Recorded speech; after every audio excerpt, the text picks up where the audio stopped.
Bonjour tout le monde, je m'appelle Pooja et aujourd'hui on va voir quand et comment utiliser le mot mais.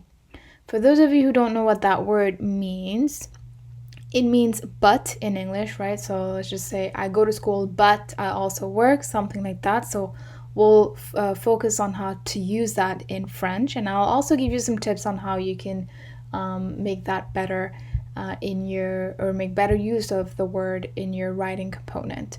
So we'll finish up with the tutorial with, of course, another set of exercises, but without further ado, let's get started.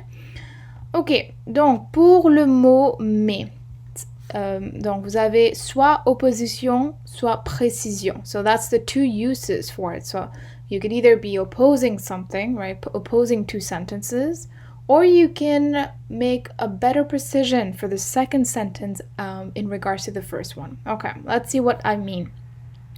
Première phrase. J'adore regarder les matchs de foot, mais je n'y joue pas. Okay? J'adore regarder les matchs de foot, mais je n'y joue pas. So according to you, take a moment to reflect on that. Is that going to be opposition ou précision? I would say it's opposition, right? Because I love watching football matches, but I never play it, right? So it's an opposing factor, okay? Les étudiants étudient le français, l'histoire, mais aussi l'anglais.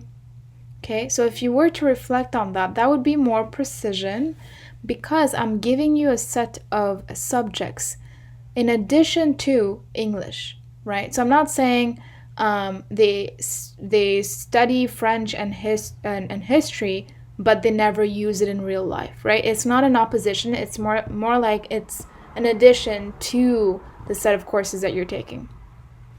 Julie et Sonia sont intelligentes, mais aussi très polies, right? So I'm not saying, oh, they are intelligent, but they are rude. No, I'm saying they are intelligent, but they are also very polite, okay? So take a look when it comes to precision, what other factor am I adding or what other word I'm adding to the sentence for it to really precise what I'm saying in the first sentence.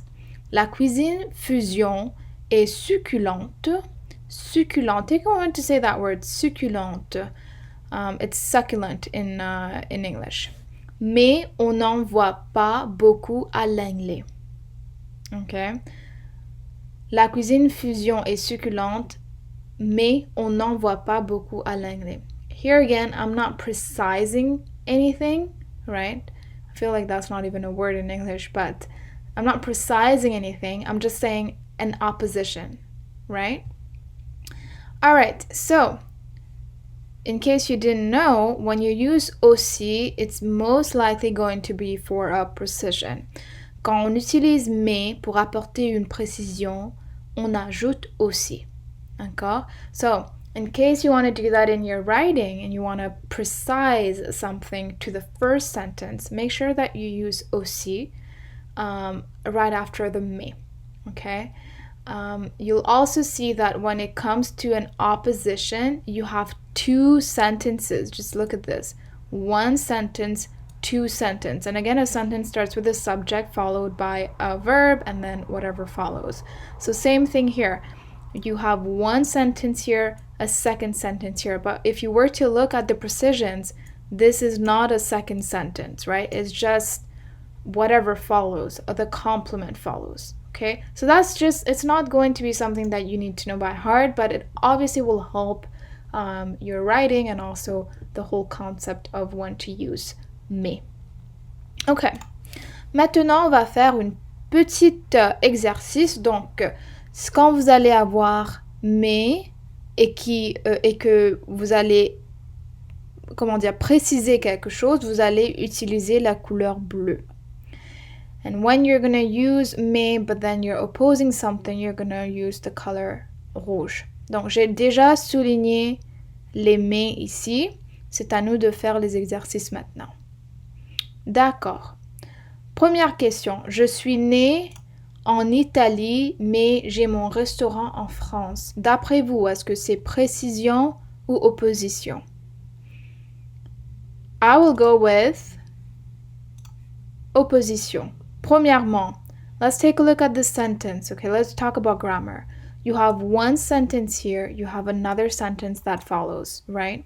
So like I said, if you have two sentences and this is just acting like a coordination between the two, then it's going to be opposition, okay? Another thing as well is you don't have any aussi, right, in the second sentence here. So that kind of gives you an idea that it's going to be opposition. C'est le ménage des produits, mais c'est aussi le mélange des traditions. D'accord? Again, here we have aussi, so that tells you it's précision. Okay? So this would be bleu. On propose des pizzas, mais avec des produits français. Okay, for this one, I will say it's précision, right? I understand that there might not be an aussi in the sentence, but this is not a complete sentence, okay? Avec des produits français, if you tell that to anyone, they won't know what you're saying. So this one I will go with précision, right? So take a look at the two grounding rules that we're looking at and then make your decision. Mon restaurant est petit, mais j'ai beaucoup de clients. Okay? Oui, le restaurant est petit, mais il a aussi beaucoup de clients. Donc ici, c'est plutôt une opposition. Donc encore une fois, c'est une phrase complète, d'accord? Et c'est plutôt une coordination. Donc on a la première phrase et on a la deuxième phrase, d'accord? Donc c'est opposition. Okay, I hope everyone understood this concept. The following video will be about pronouncing or knowing the difference between passé composé and présent when it comes to pronouncing the words. And hope you found this helpful. And again, if you have any questions, feel free to let me know. À plus tard!